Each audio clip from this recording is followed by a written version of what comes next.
Right. So, first off, Shad, I would just like to thank you for coming on to join me.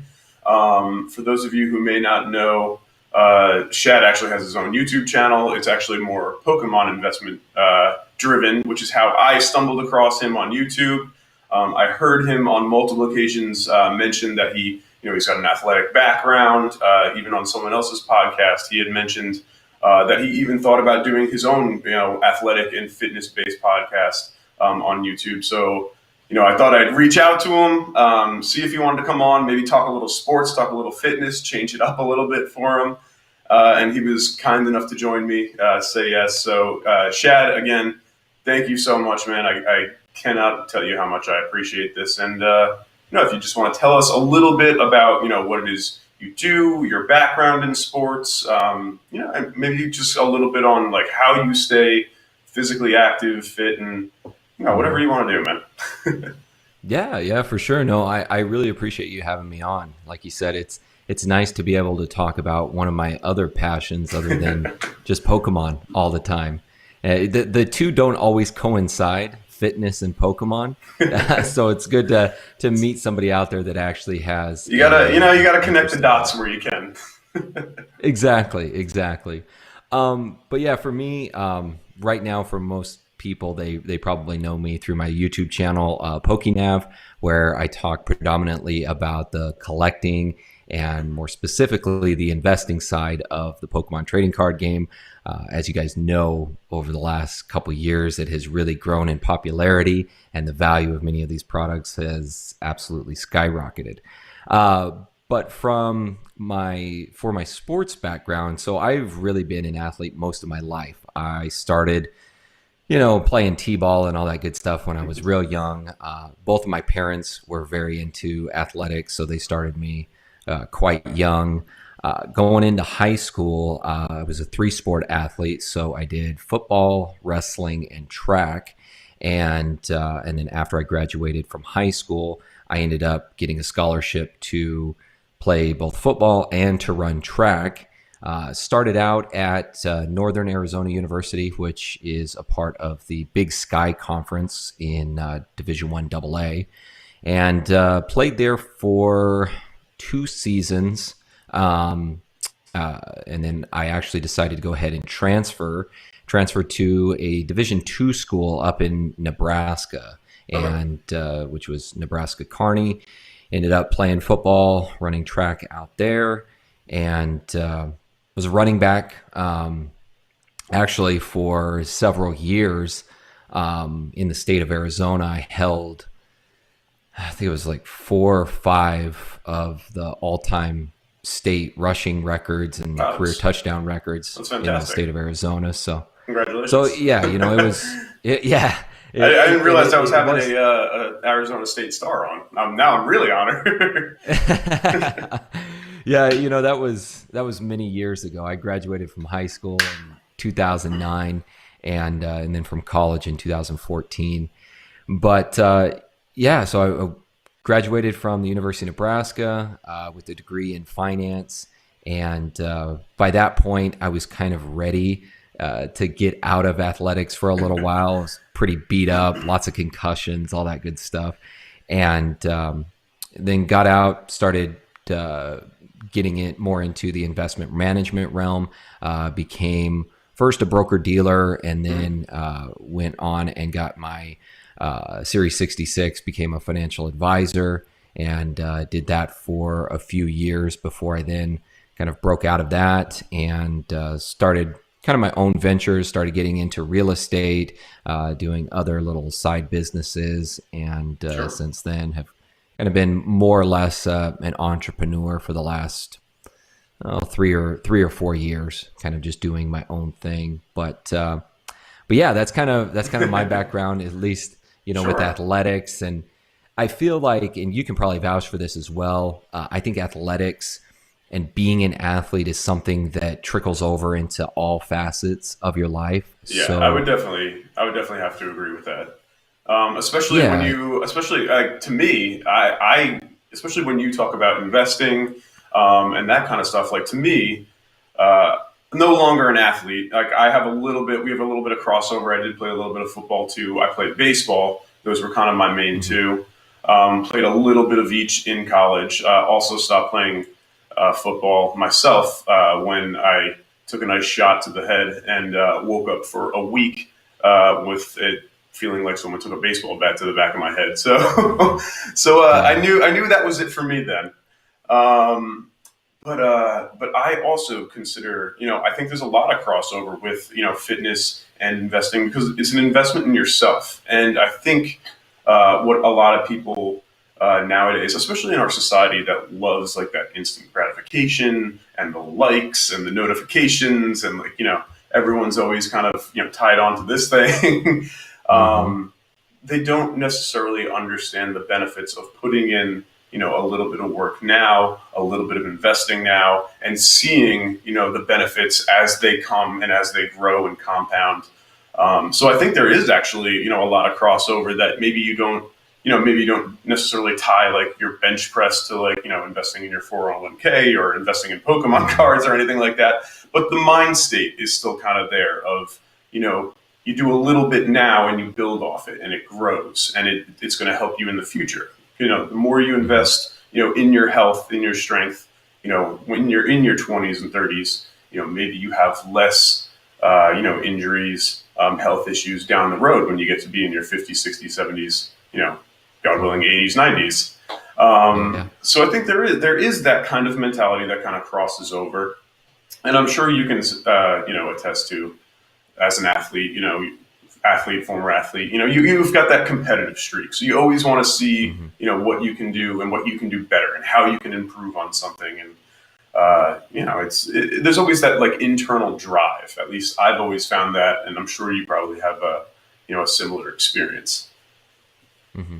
Yeah, definitely. And it's like you said, there's so many analogies that can be compared to really any facet of life, whether Sure. you're doing, in business, investing, or, in this case, Pokemon cards. Um, Really, it's all about that mindset and being able to be persistent and stick to something because it's not easy.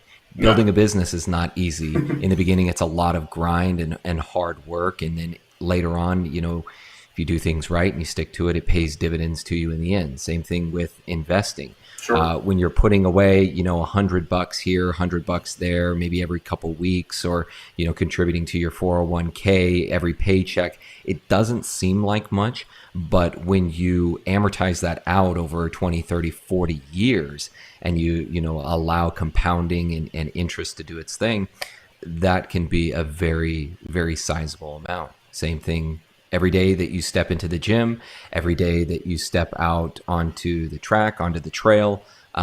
It may not seem like that much on that given day, but over the course of time, it pays dividends to you. And Exactly. the earlier that you can start, the better off you'll be. Yeah, I mean it's definitely, and in all those aspects that you just brought up, it's definitely much more difficult to try and play catch up. When you're in your 40s and 50s, whether it is your health or investing or saving or Hmm. starting a business, as opposed to if you get started early and build those habits, as a young person to carry with you for the rest of your life.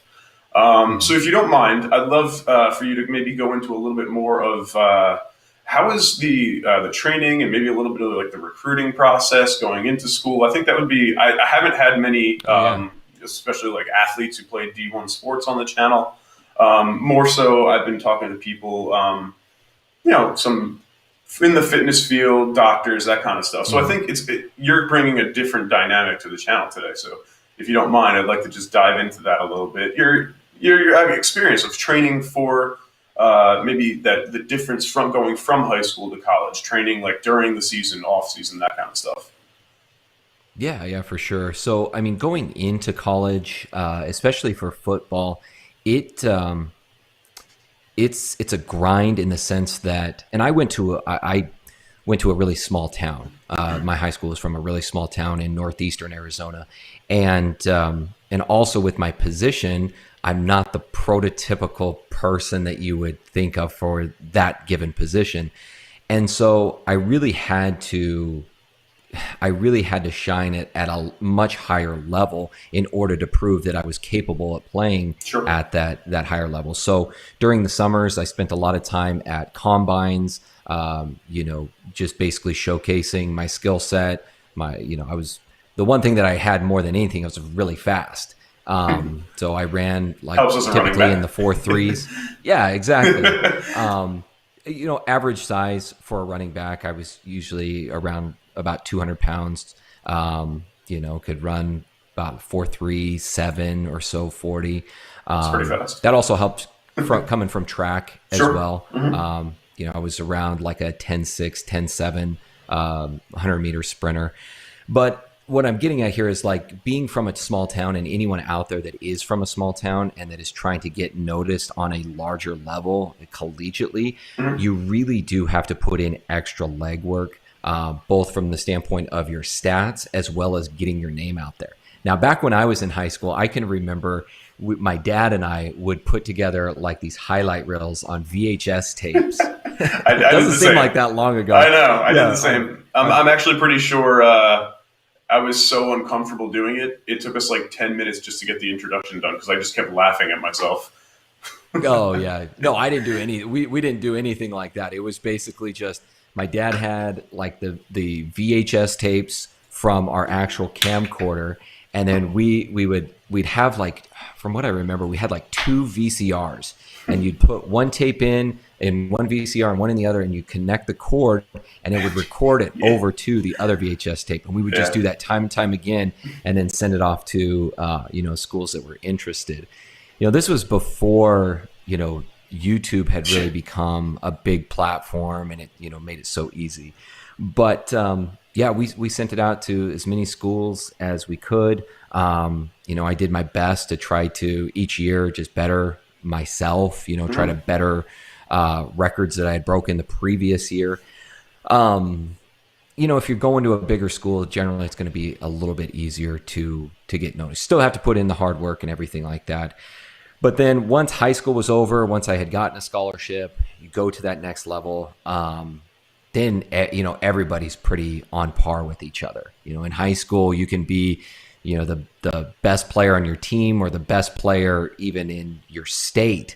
But then you get onto the collegiate level, and there's several just like you. Now everyone's fast, right? Now everyone's fast. Exactly. Everyone's fast. Everyone's strong. And at that point, I feel like the big differentiator is your mind, and that's being able to get in there and be able to pick up plays quickly, be able to run plays efficiently. They're looking more or less from when I was in school, they were looking more or less for consistency. They wanted a guy that, in my case, a running back that would be very consistent. You're not fumbling often, you're not getting hurt often, and you're very consistent in each play that you're on the field, whether you're actually given the ball or whether you're pass blocking or what have you. And I'm sure that, that permeates throughout, every position. And then in track and field, that was more or less just, that was the sport that I could kind of get my mind off of all of that. And I could just kind of focus on just the natural essence of an athlete. In track and field, it's one of those where it's very obvious you're either better or you're not. In football and in team sports, there is some like gray area in there. There's some politics that can be involved. Whereas I love those individual sports. I wrestled as well in high school, and I love those individual sports because it's very obvious. It's all out there, right? Exactly. It's all out there. There's no questioning whether you're faster or whether you're better. So track was my outlet to just get out there and prove to myself whether I was measuring up to those that I was competing against. So, and it complements football very well, and especially being a running back. But yeah, and then outside of that, being a student athlete also requires a lot of you. One thing that I think I developed more than anything from being a student athlete is time management skills, of being able to coordinate and be able to handle all of these different facets Absolutely. that goes into being a student athlete. But overall, I love my experience of being an athlete, and as we've said, that kind of mindset and that kind of mental fortitude, it Mhm. really carries you throughout your life, in my opinion. And I, to That's this awesome. day, I still like to. I haven't over the last year just because of everything going on, but I Sure. still like to enter myself into like open meets for track. So Oh, here in really? Arizona, at the various community colleges, they will have open meets where typically it's other community colleges or Hmm. other universities, but people from the public can enter and run or jump or whatever. They That's can enter awesome. as well. So How I'll you, get how in you on hold a up in few of those? those. Not as well as I used to, for sure. I feel like, you know, strength and, musculature, like those are things that you can maintain well as you go along. And even Sure. if you fall off the bandwagon, you can build those back up relatively quickly. It's kind of that muscle memory.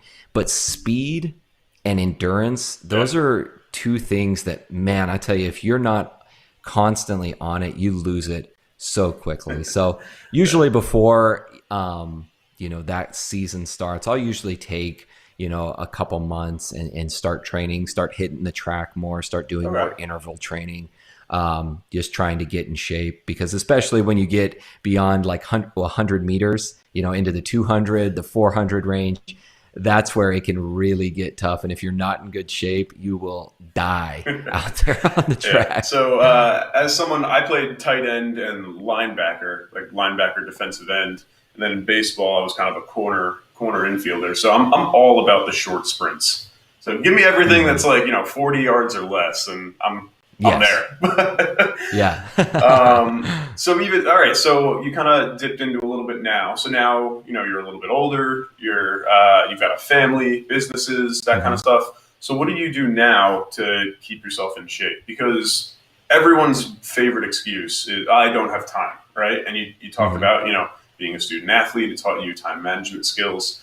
So how now with all your kind of fingers dipped in all these different things? How now are you able to kind of keep yourself in shape and just find the Hmm. time to work out?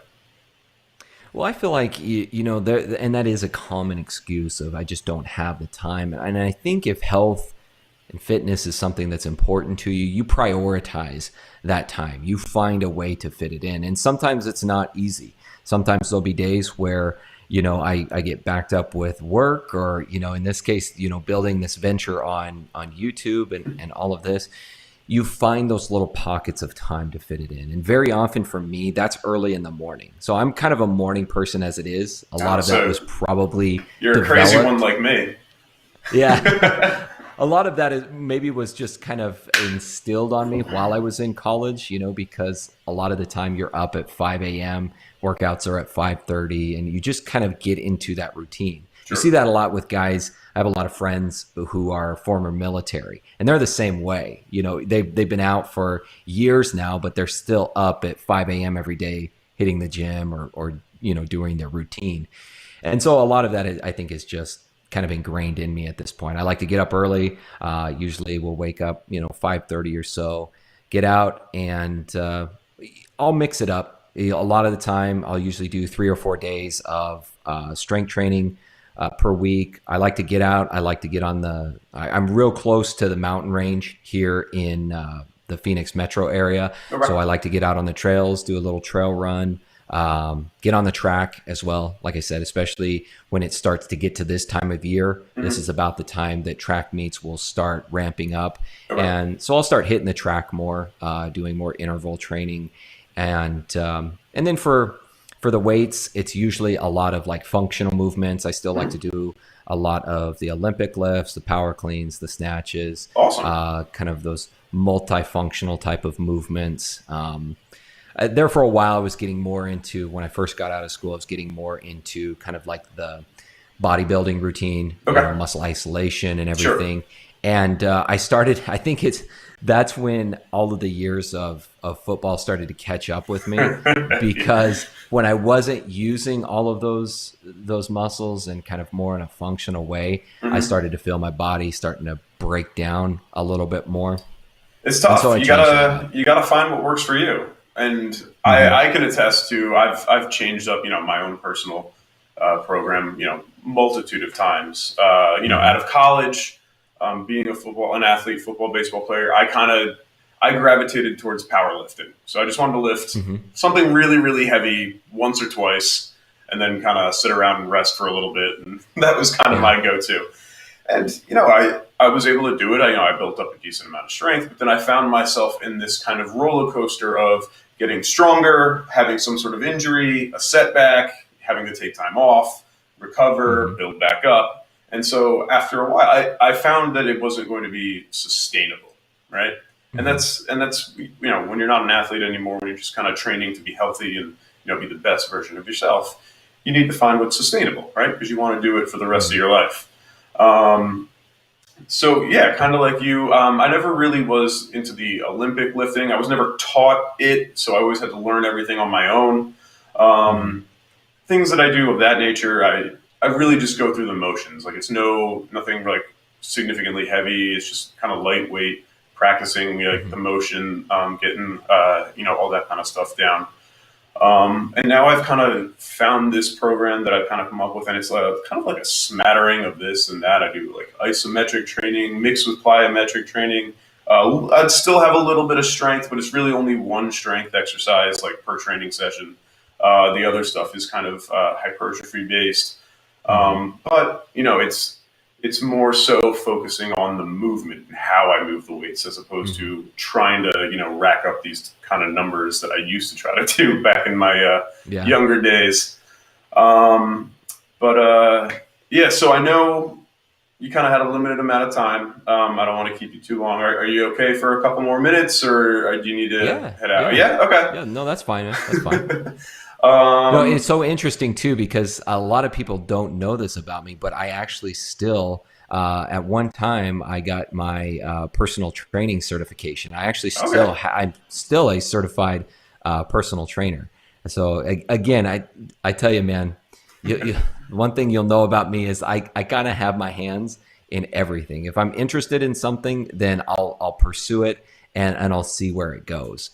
And that's I feel like again being an athlete and being engrossed in this environment it never leaves you. Like you're always No. competitive. Yeah. I love being in the health. I love listening. I love learning about health and wellness, about fitness. It's just it's something that I think is always a part of your being. Or at And I least know it for should be. myself, yeah, exactly. And that's the funny thing is, I talk to a lot of people, and nowadays, people think that it's you've got to be on a certain diet, you've got to be on a certain protocol, you've got to have a personal trainer in order to lose weight. And what I've learned, as I've gone along, is you really just need to find something that you enjoy more than anything. Like Absolutely. whatever people ask me all the time, well, what's the best workout that I can do? And I said, it's whatever one you can I stick know. with. So I as well spent some time. I was a personal trainer. I worked in commercial gyms for a while. Now I'm a physical education teacher. So Hmm. I'm a gym teacher for elementary school. I absolutely love it because now I can get my hands on them when they're young and teach them the Hmm. importance of movement, of health. And I think that's such a crucial time for these kids to learn and then realize it can be fun. And like you said, so when I was personal training, back in gyms, if I do some online training, right now as well, all the time. What's the best exercise I can do? What's the best program? It's whatever Hmm. one you're going to continue to do. Because if you Yeah. hate something, you're not going to do it. So I can give Hmm. you what I think is great, but if you're going to hate every single second of it, you're going to find a reason not to do it. Yeah. So Yeah. so it's funny because there's really no right answer, right? And Hmm. it's really more about the consistency. And again, that's how you tie back into the athletics, into the investing, into the building the businesses. It's the consistency of it. So like, are Hmm. you going to lift weights, 3, 4, 5 times a week, Or are you going to skip it because you hate going to a gym and lifting weights? Well, if that's the case, maybe you like kayaking, maybe you like hiking, maybe you like running. Sure. Like there's always something to do. You just have to find something that you're going to like and you're going to stick with. Yeah. Yeah, So and I like to mix it up often too. Haven't gone as much recently, obviously because of everything that's going on. But I love yoga as well. I okay. got into yoga pretty soon after I had graduated from college because I was suffering from a lot of lower back pain. Sure. And I was going to chiropractors. My wife's actually a physical therapy assistant, so she Okay. was working on me as well. But just wasn't getting quite the relief that I wanted, and started picking up some yoga classes, and I loved it. I loved it, and especially hot yoga. I love doing that. I feel so good afterwards. It feels like your body's just cleansed, and that's another thing. I think keeping things interesting, Sure. mixing it up, because it can get stale after a while if you're doing the same thing over and over. And that's really with anything.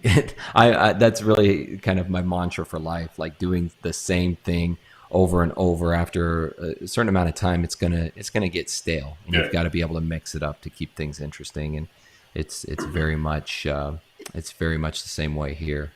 Yeah, absolutely. There's always something to keeping things fresh and changing things up. I'm one of the weird ones where I kind of like I've got my routine and I kind of stick with it, and that's kind of where I like to be. Because to me, what I'm always trying to do is to improve myself in whatever aspect that we're Hmm. I'm working on. So for me, the best way that I've found, and again, speaking from my own personal experience, is to just really kind of chip away little tiny incremental improvements. Um, so again, to tell you a little bit about myself, I mentioned a little bit before. I had these injury histories. Specifically, when it came to its peak, I had a herniated disc in my low back that was actually causing some dysfunction in my leg and foot, where I couldn't move my foot. I couldn't lift my foot off the floor. I couldn't Hmm. balance on my left leg. Needless to say, it was a little concerning for me. Yeah. um, so I, scheduled a appointment with a spinal surgeon, and I'm going to say, luckily for me, I wasn't able to get into his office until a month, 5, 6 weeks later. Um, so during that time, I had a choice to make. It was, well, am I just going to sit around for 5, 6 weeks and not really do anything, or am I going to start from scratch and just try to Hmm. rebuild everything with the absolute like basics. So I went with option two because as a Okay. athlete and someone who's always been in a physical kind of realm, like I wasn't just not going to do anything. So I went back, in the gym, and I would do 100 body weight squats and 100 hinges, no weight, just the movement, and like that was my day. Hmm. And then, I would slowly introduce maybe like a 5 pound weight here, and, maybe I'll do 150 squats or something. Hmm. Anyway, by the time that 5, 6 weeks was up, I was able, because of the movement and just nailing down the quality movement and the lighter weight and really just focusing on, again, like I said, the quality and the incremental changes, the herniated disc had actually receded. So I didn't have the dysfunction in my foot and leg anymore. When I went to the spinal surgeon, I brought my MRI, and they took X-rays of me. So I'm sitting there in the office, and he puts the MRI up, he puts up the X-ray, and he's looking back and forth, and he goes, "These are both you?"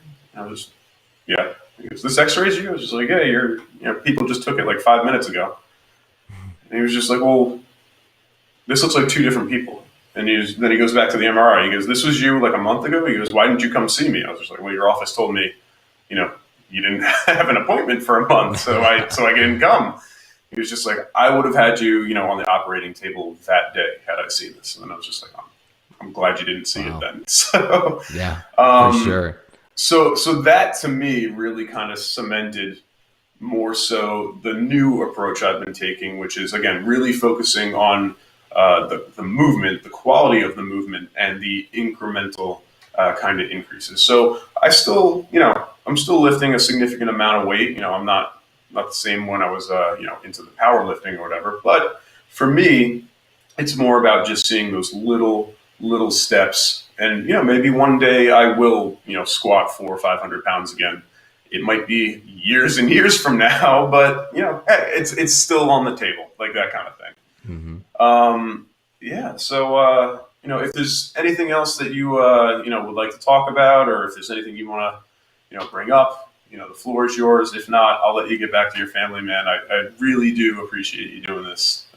This is actually awesome for me. So, Yeah, yeah. Well, and again, I mean, I really appreciate it, and I think you really summed it up well there in your approach and your philosophy is really it doesn't just include this space of health and wellness. Incremental improvement is something that you should be looking for in business, in life, in all facets. That's really what it's about. It's those little minute changes in the right direction every single day. That's really what I try to focus on as well in all aspects of my life. And I think if you focus on that, just those little pieces, a little bit at a time, in the end, like I said, it'll pay the dividends down the line. But yeah, yeah, man, I really appreciate you having me on. Like I said, it's absolutely. been fun to have a little bit different conversation other than Sure. Pokemon, and it's been fun. I appreciate it. Absolutely. Anytime. If you want one more time, if you just want to, shout out all your social media, all that stuff, your YouTube channel, just so people know where to find you. Oh yeah, yeah. So you can find me on YouTube at PokeNav. So PokeNav. Like I said, talk a lot about the collecting and investing side of Pokemon. And if you're out there and you're saying, "What is Pokemon?" Feel free to stop in. Maybe you remember it from when you were a kid, but you'll probably be very surprised at what many of those cards that you probably threw away are worth now. And then on Instagram and Twitter, you can find me at Real PokeNav. Awesome. Yeah, I'm one of the unfortunate ones where I could not find my childhood collection. So that was a sad day for me when I saw everything blowing up again. And I ran home to my parents and I tore apart my closet and nothing. So, Yeah. uh, It got the best of us, man. so Shad, thank you again. I really do appreciate this. It's always nice for me to branch out and kind of find new people. It's the wonders of social media and the internet. But Yeah. have a great rest of your night, man, and take care. You as well, buddy. Thank you.